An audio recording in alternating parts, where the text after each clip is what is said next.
Konnichiwa, shalom, ciao, bonjour, namaste, jumbo. Bienvenidos! Hey, my name is Jedley. This is Reading with Your Kids. We're beaming out to you and the entire universe from the beautiful, historical, book-loving neighborhood of Reeville. Absolutely the loveliest neighborhood in all of Boston.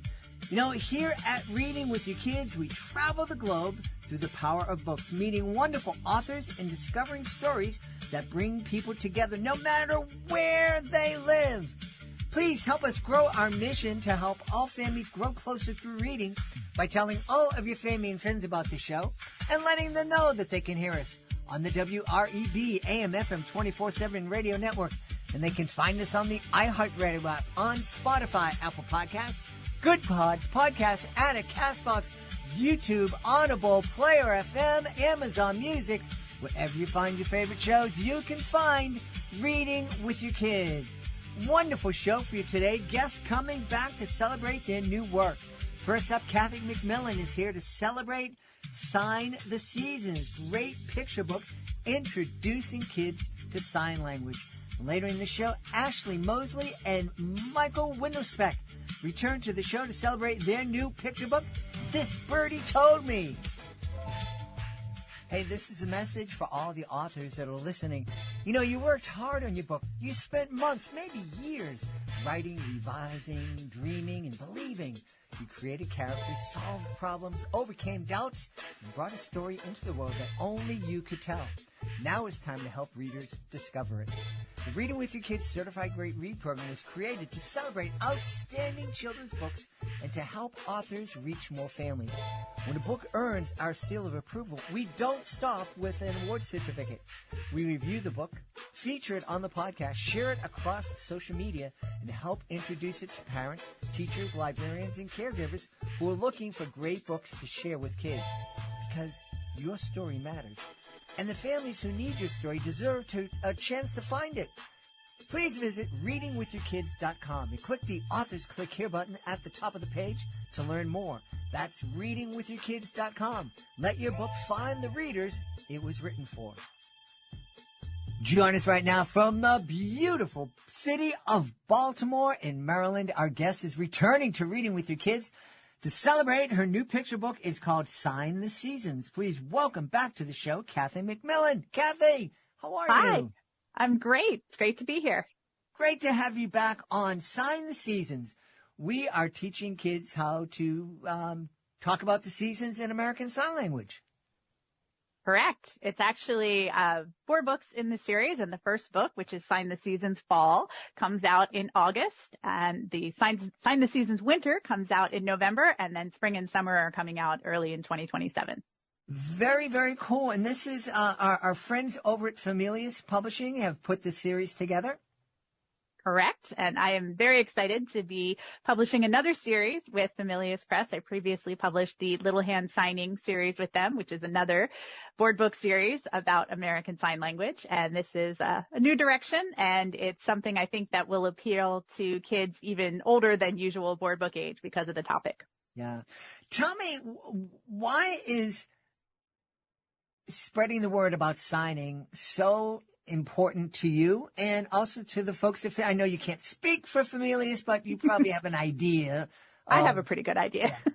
And I will say that I am very delighted to be working with the folks at Familius as an American Sign Language interpreter myself and someone who's been working with deaf and hard of hearing kids for 25 plus years and working with hearing kids, working with families to see the benefits of signing with all kids to support early literacy. I feel like I'm very lucky to have found a great partner in Familius Press.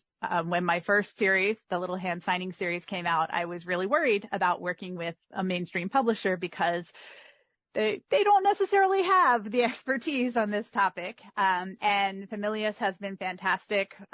One thing that they do that most publishers wouldn't do is that they agreed from the very beginning that I would be involved in the illustration process. A lot of people don't realize that with picture books and board books, usually the author writes the book, sells it to the publisher goes and gets the illustrator, and then maybe the author will see the final illustrations and get to give a little bit of feedback. But I was very concerned about the ASL pieces of this.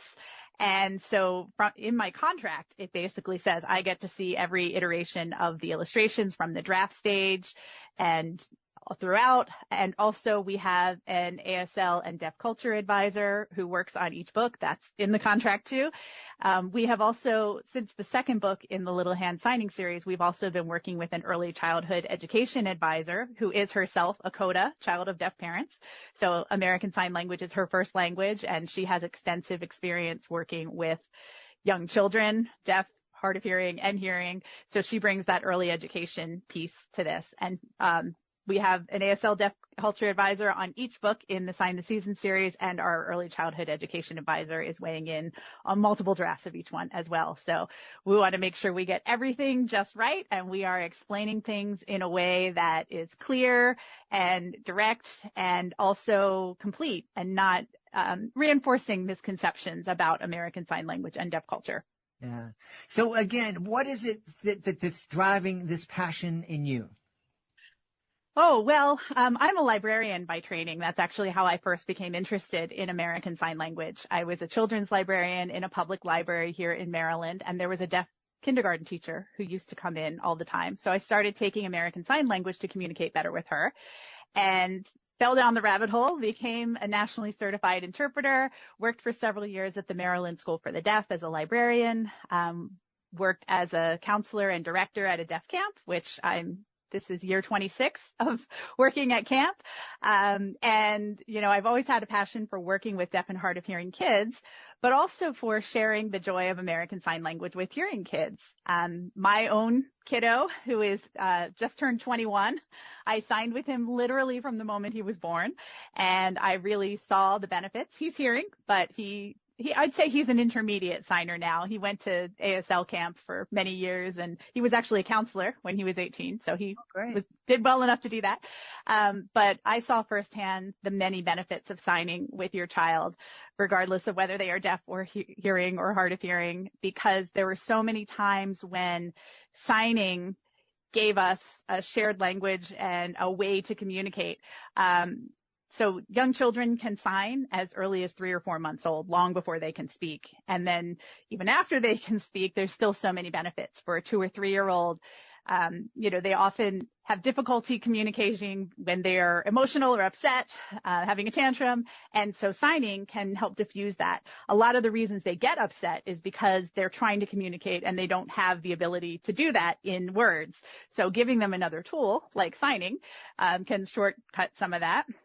There's also the practical benefits. You can sign across a room, through a window, underwater. I remember when my son was about 3 years old and we started swim lessons with him. And the teachers didn't want the parents to sit down on the deck. They wanted us to sit up in the gallery.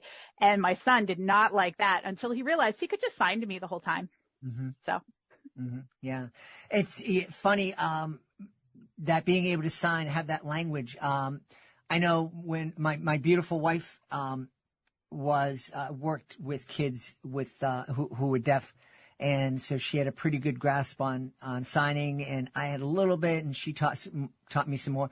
But this always comes in handy for me if we're out somewhere and I want to let her know that I need to go to the bathroom, and yes, and I often announce it to everybody. It's just like it.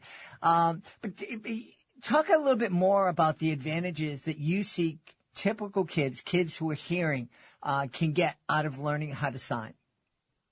Well, like I said, there's lots of practical advantages. And that doesn't end when your kid grows up, by the way. Uh-huh. Your 11, 12-year-old, they can tell you when you're at church, they need to go to the bathroom without having to say it.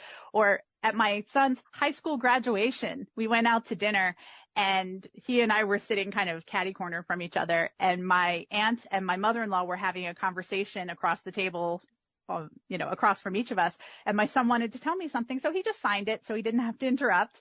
It's very cool. So lots of practical benefits, but then also there's a lot of relationship benefits. The more you are signing with your child, you have to make eye contact, first of all. I will say, as someone who was diagnosed autistic as an adult, one of the reasons we discovered that I did so well and it took so long to find out that I was autistic is because I was learning American Sign Language in my 20s, and American Sign Language has grammatical rules about eye contact. So makes it a little easier to do eye contact. It also allows for more clear and direct communication, which is something that neurodivergent folks value. So lots of benefits to lots of people, not just deaf and hard of hearing kids. And like I said, the more you are engaging in communication with your child, the more you are involved in that cycle of communication, the more you're going to be developing those early literacy skills. One of the biggest myths about signing with young children, whether they're deaf or hard of hearing or hearing, one of the biggest myths out there is people will say, oh, if you sign with them, they won't talk. First of all, talking should not be our bar of anything. Communication should be our bar, right? Communication is the important thing. But second of all, there is absolutely no evidence that shows that signing with children prevents them from talking. Communication begets communication. And so, in fact, all the studies that have been done on this, longitudinal studies, show that children who are signed with as babies tend to have more words in their spoken vocabulary. And the reason for that is that the adults who are signing with them are more engaged. And a child who has a sign language vocabulary can start a conversation about something they're interested in. For example, my son actually didn't start signing till later than most kids, even though I was signing with him from the moment he was born. They do it when they're ready, just like everything else. Like I said, young children can sign as young as 3 to 4 months old. He didn't do his first sign till he was about 14 months old. Most typically between 6 and 9 months is when most children do their first intentional sign. So he was doing it later. He started talking before that, but he did his first sign at 14 months old. But once we were at a field near our house, and he was about 9 months old at that time, and we saw this dog, and we played with the dog, and we threw the ball, and he petted the dog, And then, several months later, after he had started signing, we went back to that field, and he looked at me and signed dog, because he remembered that dog, right? And what did I say? I said, oh, right, we were here at this field and we saw that dog, and the dog's name was Maggie, and I'm narrating this whole thing, right?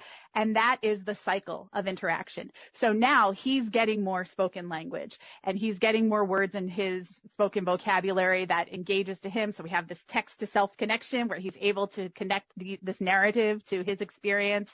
And that is helping develop his spoken language vocabulary too. But none of it would have happened if he hadn't started the conversation by telling me what he was already engaged with and wanting to talk about by being able to sign it. Yeah, very cool. Very cool. When you said some people are afraid that if you sign with your kids, they're not going to talk. I visited Gallaudet College to see my beautiful wife's goddaughter, and it was the loudest place I have ever been to in my entire life. There was there was lots of communication going on. It was very, very loud. Everything was happening down there. Fascinating place. Yes. Yeah. Tell me, you mentioned that Familius has the foresight, or you had the foresight to ask them to hire a deaf cultural expert. Mm-hmm. Someone might be listening to this and saying, deaf culture? What do you mean about that? What's that? So deaf culture is different from hearing culture. A lot of folks don't realize that. And a lot of people in the hearing world don't realize that American Sign Language is a real language distinct from English. It has nothing to do with English. It is actually most closely related to French Sign Language of all the other languages in the world, because the first teacher at the first permanent school for the deaf in the United States came from France and brought French Sign Language with him. So deaf culture is the culture that evolved around that. American Sign Language is one of the core values of American deaf culture. And there are some other cultural values that are often surprising to hearing folks. It's a very collectivist culture, which makes a lot of sense when you understand that about 90% of deaf folks come from hearing families. So only 10% of deaf children have deaf parents, and 90% have hearing parents, and very, very few of those hearing parents sign, unfortunately, for a lot of different reasons, mostly having to do with discrimination and oppression, and the medical community telling them if you sign with their child, they won't speak and they won't be successful, which has been disproven by every study. But so a lot of the values of American deaf culture are in response to that.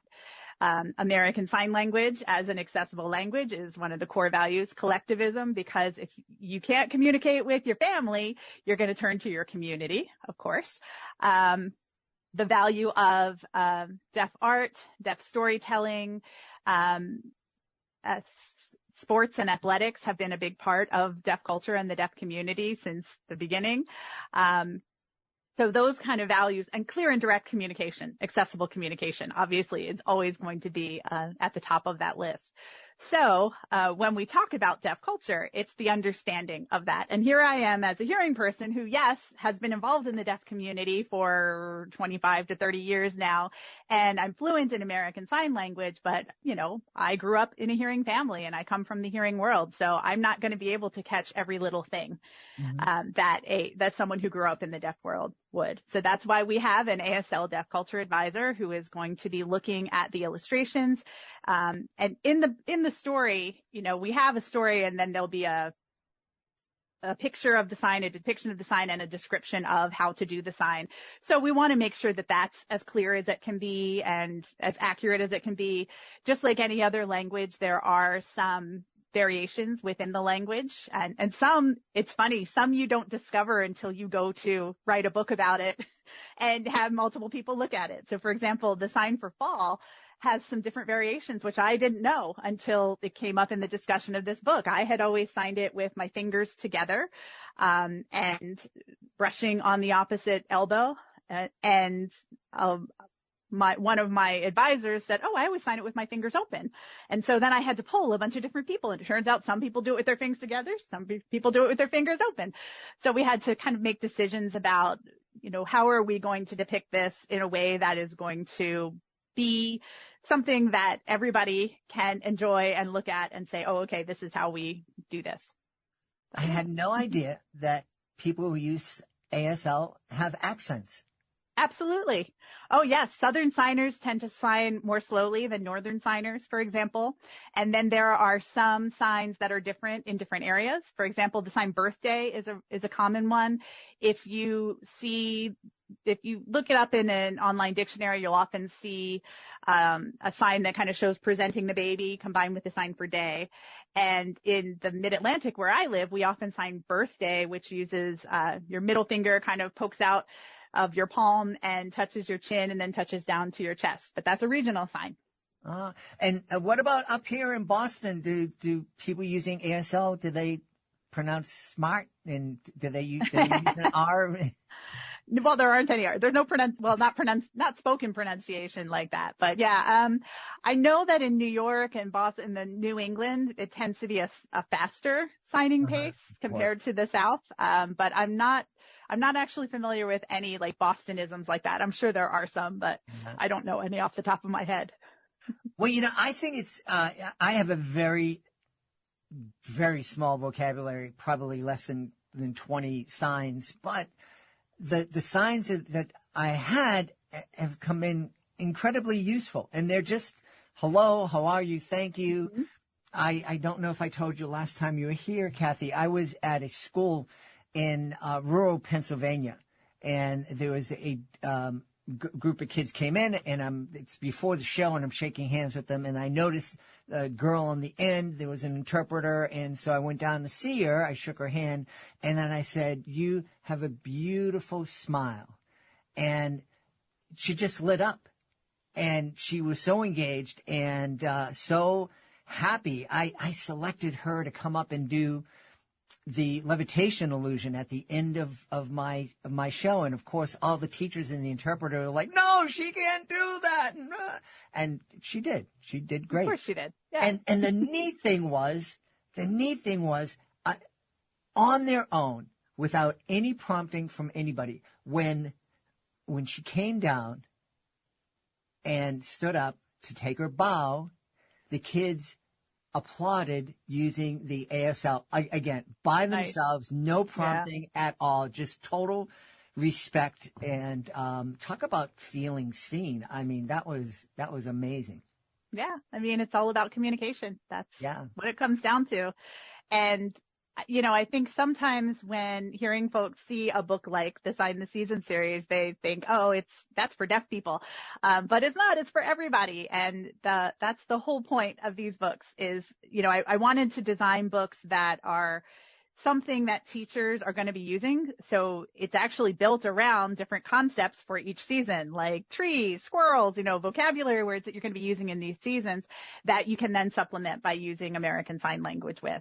So the idea is that these are early learning books, and ASL can be part of your toolbox. But then, of course, also for kids who use ASL, this is something where they can be seen. And this is a way that deaf and hard of hearing and hearing kids can all communicate together. Yeah. Exciting. Imagine, you know, when I was a kid, this would be unheard of.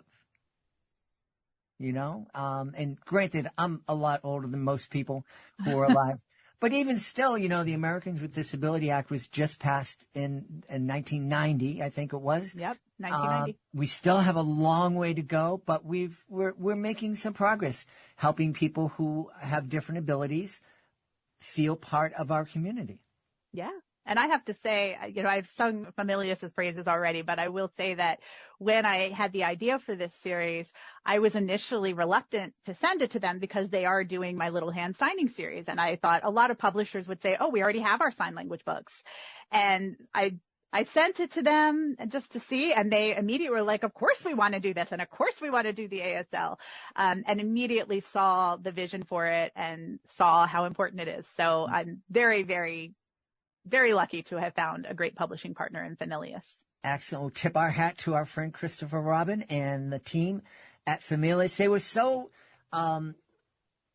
a big part of us launching Reading with Your Kids back in 2017, and they weren't part of the idea in producing it, but they were very eager to have their authors come on and be supportive of us. So we always have a great place in my heart for my friends at Familius.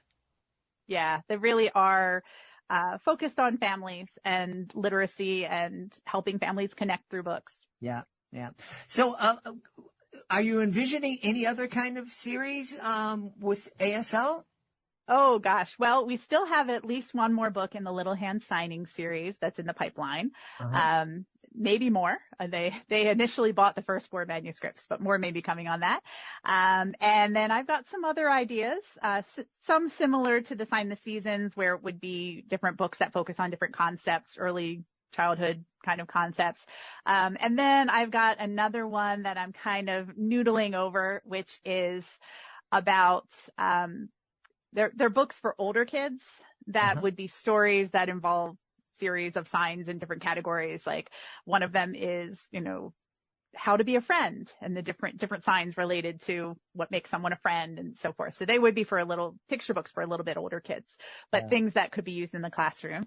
And then I'm also right now almost finished working on a nonfiction picture book for older kids, which is a biography of a deaf inventor that I think everyone should know about. So, can you give us what did this person? So William E. Shaw was a deaf inventor, and he invented, he worked with Thomas Edison for several years, and who also was deaf, but most people don't know that. And William E. Shaw invented a lot of different devices for deaf and hard of hearing folks. This is sort of at the advent of electricity, and he used electricity to create things like alarm clocks that flash lights or would turn on a fan, And he invented lots of different devices, only ever patented one of them. But he's a fascinating figure, and I'm hoping that I can get some interest in the biography about him. Awesome. Yeah, we'd definitely be interested in you coming back to celebrate that book and also any other books, because I think it's important that we get to know our neighbors and help our kids get to know our neighbors and realize that we're all part of one beautiful human family. And the more people we're able to communicate with, the better. Kathy, I agree. I don't know if you, I read a story, and I'm just curious if you know more about this. And I read a story about a group of kids in somewhere, I think it was in Central America, maybe South America, but I think it was Central America, where they pretty much, it was a community and they didn't have a lot of connection with the outside world. And they kind of created their own sign language. Did you ever hear of that? Yeah, Nicaraguan Sign Language. Okay. This was at a school where they actually studied this it's very cool because it's seeing a language develop in real time. And the older kids used this sign language, and then when linguists went in and studied what the younger kids were doing, they found it was actually more complex because they were building on what the older kids had done. So you were seeing the development of the language in real time. And we've seen this actually in several places around the world. There's a wonderful book called Talking Hands by a journalist named Margalit Fox, Margalit Fox.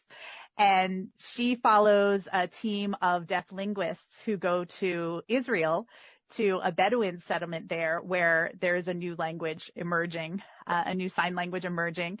And what happens is, in that case, there was a small sort of community, enclosed community with a high rate of intermarriage, and you had a high rate of deafness in that. And so what happens in a community like that, and we've seen this several times throughout history, is you have all the hearing people learn how to sign. And so they kind of develop this language over time. So she actually went with this group of linguists several times to see how they were studying this and how the language was evolving. And it's very cool. Yeah, very, very cool. Boy, how fascinating. It I'm sure gives us an insight into how our spoken language is developed. Absolutely. And actually there is some evidence that sign languages predated spoken languages. That wouldn't surprise me at all. Yeah. Yeah. Tell us where we can go to find out more about Sign the Seasons and also find out more about you. Sure. So you can go to my website at kathymcmillan.com/signtheseasons to find all the information about the books. You can find all the pre-order links. The fall and winter books are both available for pre-order now, and the spring and summer books are coming in early 2027. You can also find a video showing all the signs included in, the fall book is up now. The others will be coming. And you can find, it's available all the fine places you can get books, but I have to give a shout out to the top link on there, which is the Deaf Camps Inc. online bookstore. Deaf Camps Inc. is the nonprofit organization I've been involved with for over 25 years, where we provide camps for deaf and hard of hearing kids, but also hearing kids who want to learn American Sign Language in an immersion environment. And you can buy autographed copies of all of my books at the Deaf Camps Inc. online bookstore, and all the proceeds support scholarships for Deaf Camp. We've had a really fascinating time speaking to the author of Sign the Seasons. It's a great new series of picture books from our guest, Kathy McMillan. Hey, Kathy, thank you so much for being on Reading with Your Kids. And thank you for having me. One of my favorite family memories growing up, and honestly still today, is gathering around the grill in the summertime. Good food, kids running around, laughing, maybe somebody reading on a picnic blanket while dinner cooks. There's just something magical about it. And speaking of cookouts, I want to tell you about a company our family has been enjoying called Big Fork Brands. Now, friends, this is not ordinary cookout food. Big Fork makes incredible bacon sausage, craft jerky, meat sticks, and those amazing Chicago-style sauces that instantly level up burgers, hot dogs, fries, all your cookout favorites. Their bacon sausage is kind of legendary. They combine hardwood smoked bacon with premium pork and create flavors like hickory and applewood. maple and brown sugar, and spicy 3-pepper. Honestly, it sounds fancy, but it's really just fun, delicious food families can enjoy together. And another thing I really appreciate, they work with small Iowa farms, raising heritage hogs outdoors without any antibiotics. So there's a real commitment to quality and sustainability behind everything they make. So here's my challenge to you this summer. Plan a read together cookout night. Fire up the grill. Put the phones away for a little while. Enjoy a great meal together. And in the evening, reading together as a family. And to help make it happen, Big Fork Brands is giving our listeners an exclusive 20% discount. Just head on over to bigforkbrands.com and use the promo code READ at checkout. Great food, great conversation, great books. That sounds like real magic to me. Hey, this episode of Reading with Your Kids is brought to you by AspireDrinks.com. Hey, I have a quick question for you. Have you ever wanted a little extra energy, but not the kind that makes your heart race or leaves you crashing an hour later? Well, that's exactly why I want to tell you about Aspire Drinks. You'll find them at AspireDrinks.com. Aspire calls itself a healthy energy drink, and honestly, that description really fits. Instead of loading you up with sugar or extreme caffeine, Aspire delivers a gentle, steady boost with 80 milligrams of natural caffeine from green tea and guarana. That's about half the caffeine of most energy drinks, enough to help you stay focused without the jitters or the crash. It's also 0 sugar, 0 calories, and 0 artificial additives, which makes it a great choice for parents, teachers, and anyone trying to make healthier choices while still getting things done. And get this, it actually tastes great, light, crisp, and lightly sparkling, with flavors like sweet cherry, raspberry acai, mango lemonade. That's what I love. No heavy aftertaste and easy on the stomach. Aspire is packed with B and C vitamins, biotin, and ginger. And it's vegan, gluten-free, keto-friendly, really designed for real life. And just for Reading with Your Kids listeners, you can get an exclusive discount of 20% off. That's the highest discount available when you shop at AspireDrinks.com and use our promo code READ. That's READ at AspireDrinks.com. Healthy energy done right. I love it when we have guests returning to the show. It's like talking to old friends. Our guest returning to celebrate the new picture book is called This Birdie Told Me. Please welcome to the show first, Ashley Mosley. Ashley, how are you? I'm good, Jed. How are you? Wonderful. Great to have you back on. And also joining us, Michael Winderspeck. Michael, how's it going? Good. Thank you for having me back again. Delighted to have you back on. Michael, remind us, you are a conservationist. Am I remembering that correctly? A conservation biologist, yes. We work with education materials for conservation biology programs. And what got you into that field? To be honest with you, I went to Belize several years ago with a friend of mine, and I walked into the Belize Zoo and saw a jaguar, and that set me on a trajectory to be a wildlife conservationist, to make a short story of it. So, yeah, once you see them, they're pretty amazing. Well, it is amazing, and I'm really drawn to the rainforest and to Central America. I love the people, and it's just amazing. I remember the first rainforest I visited was actually El Yunque in Puerto Rico, and just to be able to walk and to see an orchid growing wildly, this flower you $25 in the supermarket and it lasts an hour and a half at your house. It's just growing wildly, and the birds and the parrots and the wildlife. And then, when I visited the rainforest in Central America, the species are just, there's 100 times more, and they're wilder, and it's just, I don't know. I feel like that's where people belong. It's a great place to have some healing, some tranquility, and a lot of peacefulness. Yeah. Now, Ashley, I know that you kind of divvy up work with Michael when you're creating these books. What's your primary role in creating these books? So, well, with the books, my primary role, so I do the writing, and I work with Michael on the science aspect of it. So Michael and I start by getting together and talking about the animals that we want to feature and write about.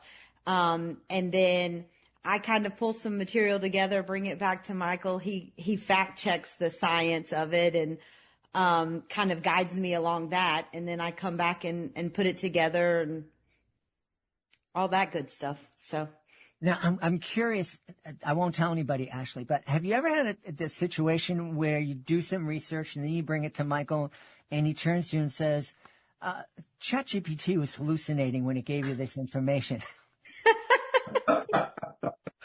yes. Say. I feel like you've been spying on us, Jen.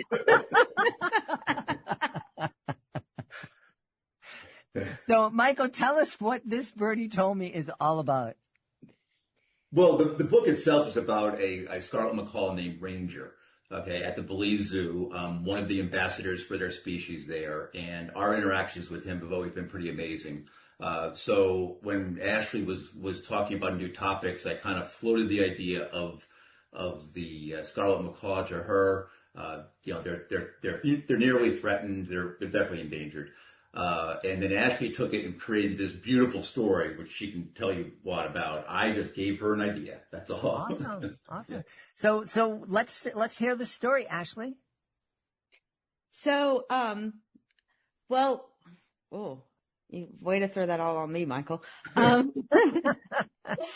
So, I really just wanted to, bring about, like, first of all, how beautiful these birds are. I mean, they're very colorful. They just stand out.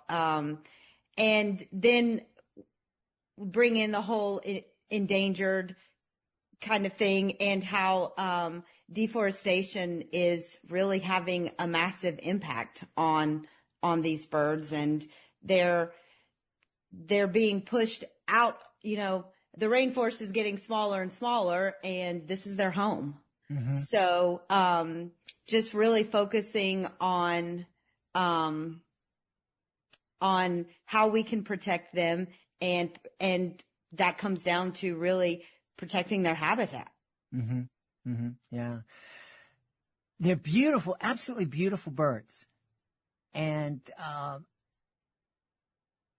to see them in real life is, it's such a pleasure. Michael, you're working with these animals, all the time. What a privilege that must be. It is.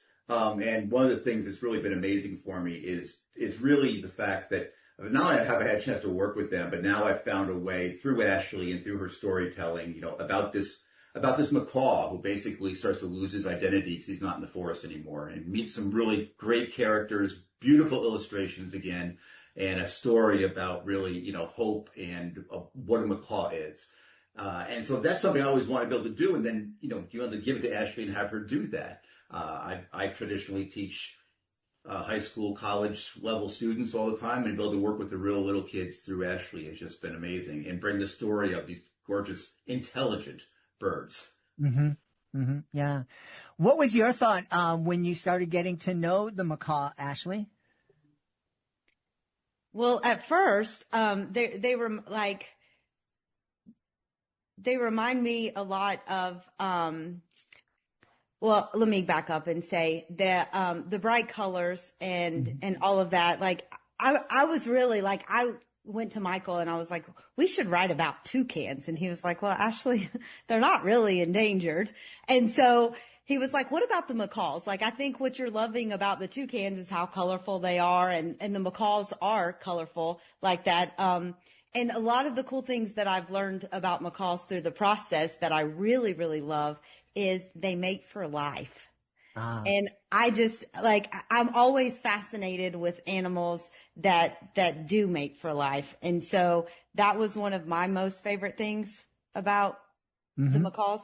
And one cool thing that I think when you read the book, it kind of brings it back full circle. I mean, this bird's going through the rainforest and, he's meeting like Michael said, lots of different interesting characters. Some are humans, some are other animals.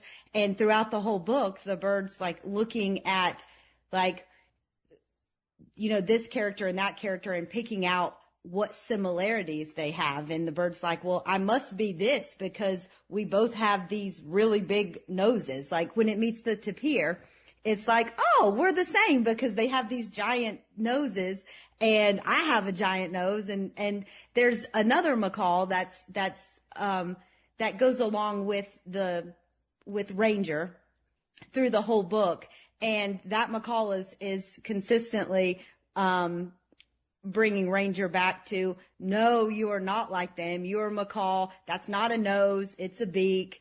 And so the story really follows, this bird's journey into figuring out who it really is. Oh, cool. You mentioned toucan. It reminded me a couple of years ago when we were down in Costa Rica. We're taking a day trip and we went down to the concierge and they said, oh, there's a wonderful toucan sanctuary on the other side of the country. You should go. And I thought that would be great. And I told my wife and my daughter and her husband, and we all jumped into the van and we're driving and driving and driving. 3 hours later, we arrive and we go into the sanctuary, and it was a sloth sanctuary. And my family are looking at me. I was like, where are the toucans? I'm like, I don't know, but I don't want to drive another 3 hours. So let's just enjoy this. And we did. We learned a lot. We learned a lot about sloth. We took a ride in the river, and that was a lot of fun, but they still will get all the way back to the hotel. It's like, hey, we're supposed to see toucans. What's going on? So Michael, you have a great mission down in Belize. Tell me a little bit more about the work that you're doing to protect the rainforest and the animals. Well, I'm glad you asked that. Actually, we're doing a couple of things. The one that relates most to this book is something Ashley started called the Not So Average Book Adventure, that's working to get these books back into the country where they originated. So we're working with the Belize Zoo to get copies of the books into every single one of the school libraries, right? To do that. So that's a conservation, thing. A lot of kids have lost connection with the environment. In a lot of ways, we try to bring that back with these books, and we want them to understand about these animals. And if you can connect them, they're the future, right? they're what we're going to look on to help fix problems that exist today. And I just really think that working with the kids has been a great thing. So we have this big thing going on here. We also work with conservation groups in the country, building education materials.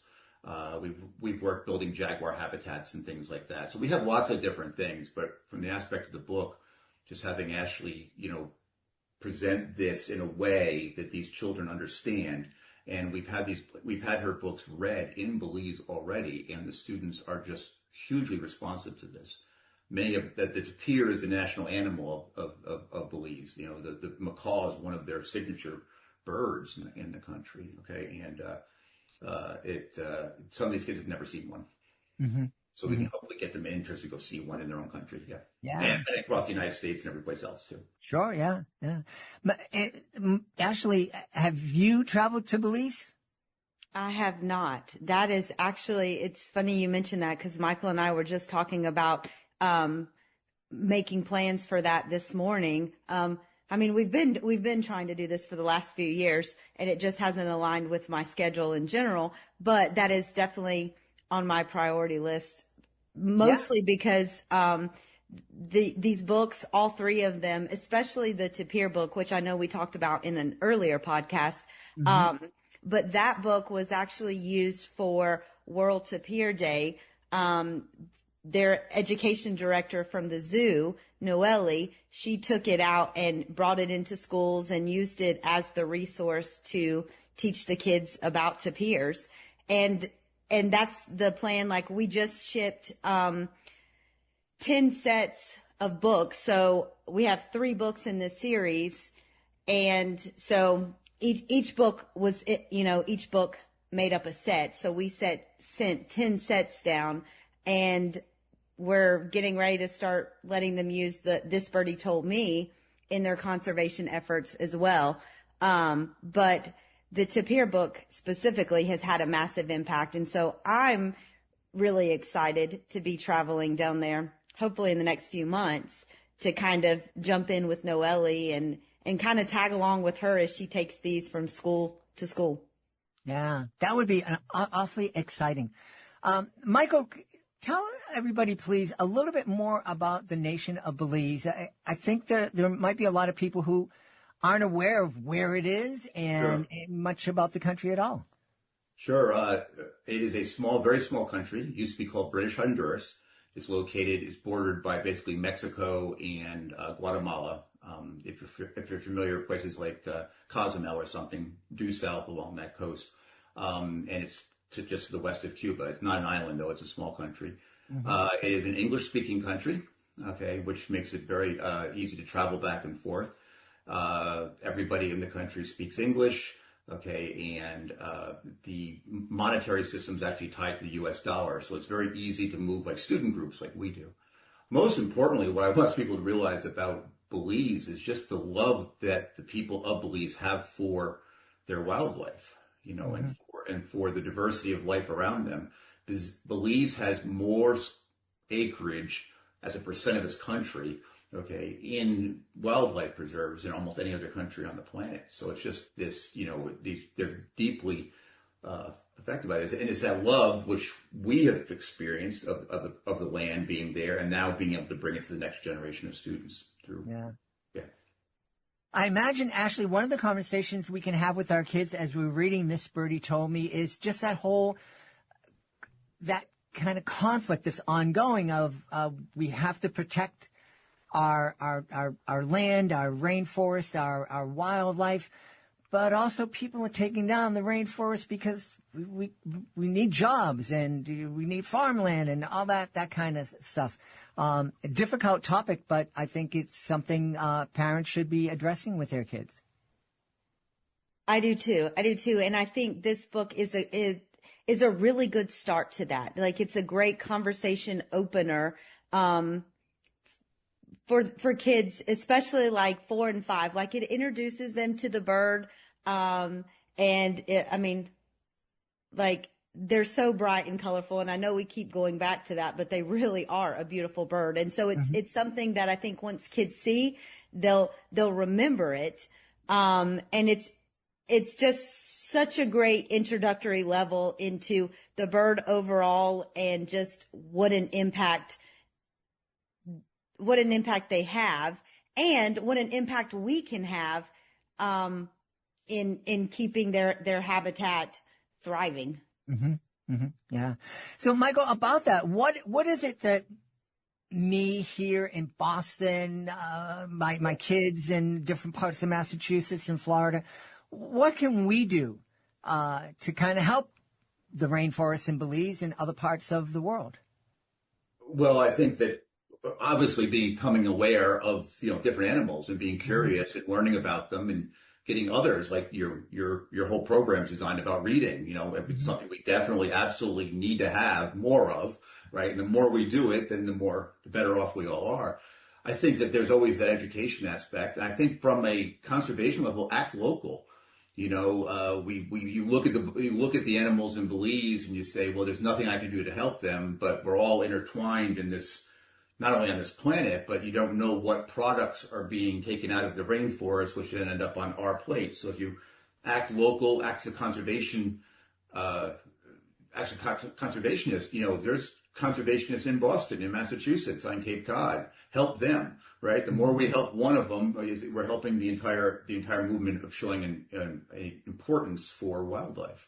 Yeah. So act locally if you can, and become aware of just other animals. Just be curious. Right? Yeah. Yeah. Actually, one of the things I love about your books is that, like Michael said, it's a way to get kids to be curious, not only about the animals that we'll find in the rainforest, but also be curious as to what kind of creatures are living in your backyard. Mm-hmm. It's funny you say that. We're beginning a new series called Pollinate the Planet, which is all about bees and hummingbirds. So I think actually you had some notes from us from earlier today that were sent your way. Well, you know, I am very proud we have a pollinator's paradise in our front yard.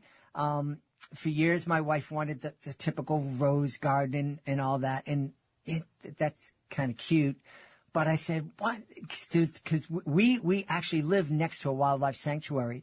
And so there's lots of nature here. We're in Boston, but we have this wildlife sanctuary. And right now there are about, I'd say 1.5 million black-eyed Susans popping up in our front yard, along with all sorts of other flowers. I have this little app on my phone, and I go out and I go, okay, what is that today? And find out a different plant that's growing out there. And it's just so great. And we have so many butterflies and bees and everything else flying around out there. And I'm delighted that we've been blessed with that. This one is going to be a fun book for Ashley. It's her idea. We had a need for it, and she's looking at it. And she's going to build this it's in work right now, about a bee. Very, very well done. Nice science facts in it from my perspective. I love the book. Okay. And, cool. She's able to bring these things to life for these little kids, which pretty amazing. Yeah. Ashley, did you always know that you wanted to write for kids? So maybe not always, but I think, so I have a daughter that's about to be 16, and I think it was about the time she was a toddler. Like, she loved to be read to. That was a very important part of our night. Every night was reading books. A lot of the times it was the same kind of books because there were certain ones that were her favorites. But it was watching her eyes light up, and just like, I wanted to be able to create that for other kids. I teach dance and I work with kids, and I've always worked for years and years. I've worked with kids longer than I've had my daughter. And so I love kids in general. I love watching them learn. I love how their face lights up when they discover new things. But it really kind of started sitting with me, when she was little, and I'm reading these books and I'm like, I want to create something like this, something that has an impact and teaches children something and makes their faces light up. Well, you certainly are doing that. Let's tell everybody where they can go to find out more about This Birdie Told Me and find out more about you. So 2 places that I would send you directly to would be my website, ashleymosley.com, and then inspiredventures.com. Cause we have so many things around these books. Like, not only do we have the Jaguar book, the Tapir, This Birdie Told Me, and then we're getting ready to start our new Pollinate the Planet series. So we have lots of books, and you can find out more at either one of those websites. But I specifically want to highlight the Inspired Adventures website because Michael, being the scientist that he is, he has created toolkits that go along with these. So we've spent the last couple years since our first book came out, we've spent the last couple years in classrooms working with kids, reading these books to kids. And so Michael has created and compiled resources together so that teachers can bring that. Like, we realize we can't be in every classroom at every school, but we want teachers to be able to share this with their students. It works great for homeschool too, after schools. We've worked with several different after schools. And it's all activities that kind of teach them about these animals, but also show them how they can be more involved, and they're free. Awesome. So it's a great resource. Yeah. And Michael, is there another website about your conservation work, or is it all covered on the websites Ashley mentioned? I think Inspired Adventures site has lots of it, and also portals out to some of the other things that we do. Yeah. Wonderful. We've had a great time speaking to the authors of This Birdie Told Me, Ashley Mosley and Michael Windowspeck. Hey, my friends, thanks for being back on Reading with Your Kids. Thanks for having us. That's a wrap for this episode of Reading with Your Kids. We hope you had fun. We hope you'll come back. this episode made you smile or gave you something to think about, please consider sharing a link to the show with someone you love. Leave a 5-star review and, of course, subscribe to the show wherever you find your favorite shows. Hey, our website is readingwithyourkids.com. If you are an author of a fantastic children's book, you absolutely want to visit readingwithyourkids.com. Click the Authors Click Here button way up at the top of the page. Find out how you can be a guest. Being a guest gives you the chance to tell thousands of Kidlit fans all over the world about your fantastic children's book. You can also find out about our Certified Great Read program helping so many authors. I want to thank the authors who made today's show so wonderful, starting with our guest, Kathy McMillan. Please be sure to check out Sign the Seasons. We also want to thank Ashley Mosley and Michael Windowspeck. Please be sure to check out This Birdie Told Me. I want to thank my incredible team, Ella Baudier, Daleen Rose, Advina Lopez, Chris Doherty. I want to thank my beautiful wife for all the support and love she brings to me. Most of all, we want to thank you. Thank you so much for taking the time to join us today. And as always, thank you so very much for taking the time to make the world a better, more empathetic, more caring place, and to give your child the best chance to be happy in life. And you do that every single time you read with your kids. I'll be looking for you in the next episode of Reading with Your Kids.